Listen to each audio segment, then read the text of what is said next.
with the daughters of Pharaoh, women of the Moabites, Ammonites, Edomites, Sidonians, Hittites, and of nations concerning which the Lord said unto the children of Israel, ye shall not go into them, neither shall they come in to you. For surely they will turn your hearts away after their God, and Solomon clave unto these in love. And he had 700 wives, princesses, and 300 concubines. And his wives turned away his heart. I want to speak from the subject, what's wrong with the one you have? What's wrong with the one, not many, but the one you have? Most people, when they start to, as my mama would say, start to smell themselves, that's when you get to the point where you're kind of feeling yourself around the house, where they say you're becoming musty, you're becoming manly. Well, when you start to get into the dating arena, you start to look for things in people, especially if it's a relationship. Most people would search after someone in their mother's footsteps. Someone that they're familiar with, they're looking for those morals and values. And Solomon saw a lot. He was able to see a lot. But sometimes thinking that you can search for greener pasture may not be a good thing.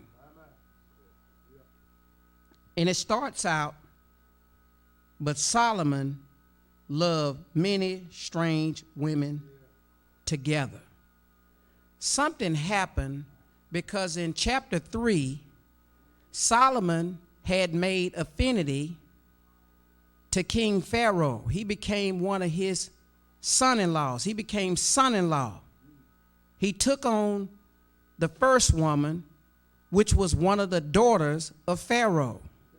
And so, not necessarily a problem there, because God said that a Moabite or Ammonite or an Egyptian could come in and have full privileges to be able to worship in the third generation.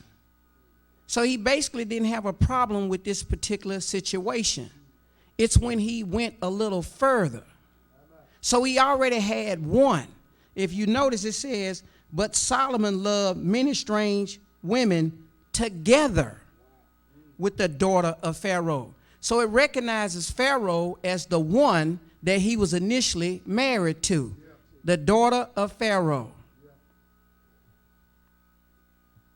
Let's go real quick to the book of Deuteronomy, chapter 7. It'll make sense. We got to pull it all together. It's a lot that we got to deal with, but I believe God's going to speak right now. Deuteronomy, chapter 7.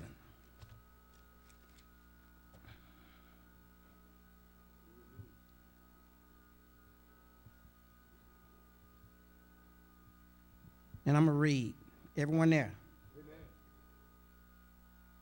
When the Lord thy God shall bring thee into the land where thou goest to possess it, and had cast out many nations before thee, the Hittites, the Girgashites, the Amorites, the Canaanites, the Perizzites, the Hivites, the Jebusites, 7 nations greater and mightier than thou. And when the Lord thy God shall deliver them before thee, thou shalt smite them and utterly destroy them, and thou shalt make no covenant with them, nor show mercy unto them, neither shalt thou make marriages with them. Thy daughters thou shalt not give unto thy sons, and nor his daughters shall take unto thy sons, for they will turn away thy sons from following me, that they may serve other gods. And so will the anger of the Lord be kindled against you, and destroy thee suddenly. So it's not like this was a secret when this was happening. It was not like it was a secret, because a lot of us go by this mindset that we can do as I say, not as I do. And as a leader, King Solomon had a problem here, because a lot of people looked up to him. And when you're the leader, you don't realize how far your influence goes. And this is going to be a problem, because now you'll have what they call minor prophets, and major prophets will be talking about this very same thing, because he's setting a new precedence in the area in terms of being a person of power and exploring greener pastures. So my question is, what's wrong with the one that you have? Now go to Deuteronomy chapter 17. See, you married, but you think it's better looking through the other picket fence. But see, God gave you one. And what's wrong with the one that you have? I remember my wife used to tell me some things, and I used to get hot under the collar about it because I didn't see it that way. She said, you wipe on that car so much that if I got wiped on like that, I'd be in love. If you treat me the way you treat them cars. And I looked at it and I said, I didn't realize I was spending that much time with them. I just try to keep the dirt off of them.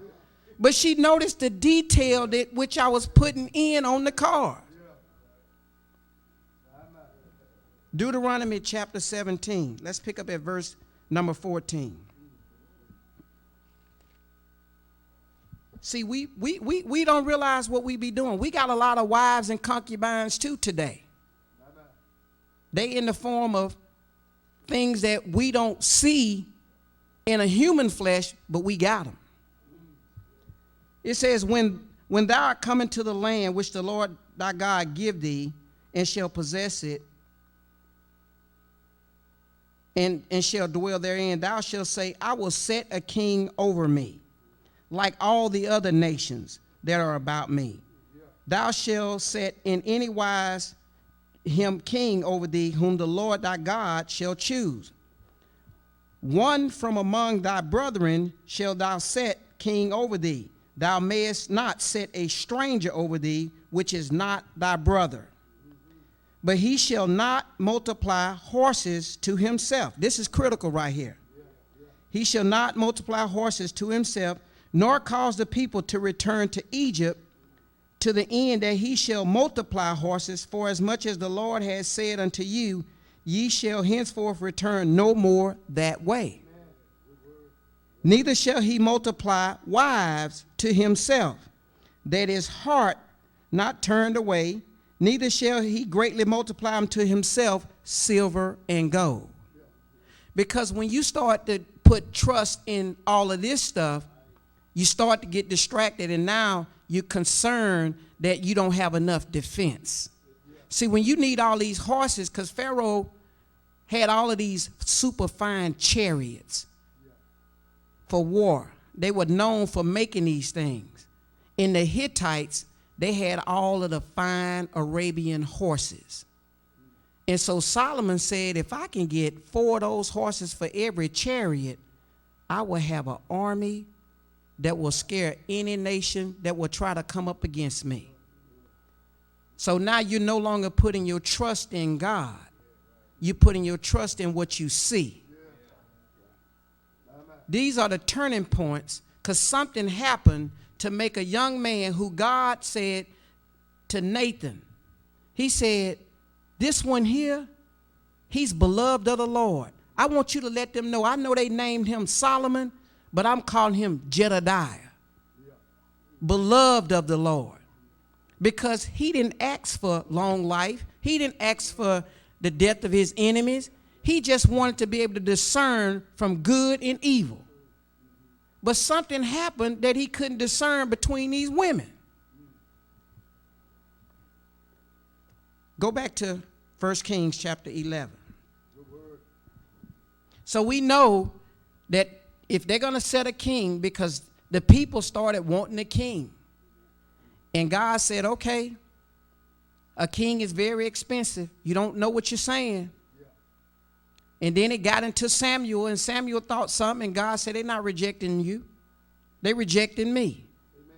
But God eventually gave them a king. David was first, well, Saul was first, then David, now Solomon. So Solomon's supposed to be walking in the footsteps of his father. He should be. He had a great example. Yeah. Nobody's perfect, but he had a great example.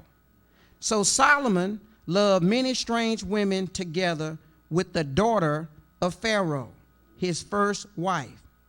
Women of the Moabites. This is Lot's first daughter.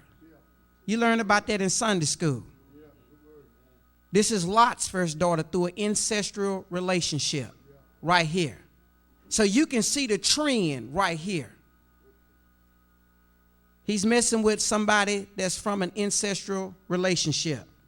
Now it goes from the Moabites, which is from my father, and then it goes to the Ammonites.